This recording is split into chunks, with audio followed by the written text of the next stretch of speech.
Espera un segundo porque se... And another plan to replace and expand the facility for the United States Tennis Association. They're projects that might take away parkland. We are really upset right now that the city is taking our space. We don't even asking or let us know what they're going to do.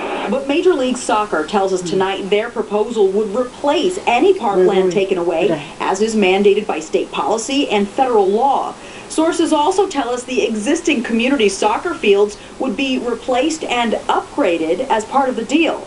Residents say, however, they're also upset over yet another project, plans to build a mall and other development just outside the park.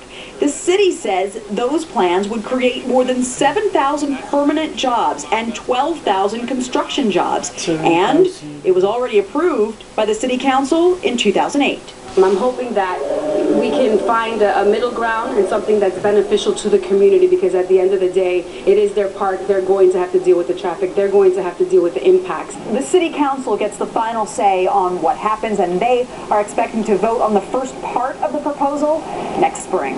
In Corona, Ida Siegel, News 4, New York.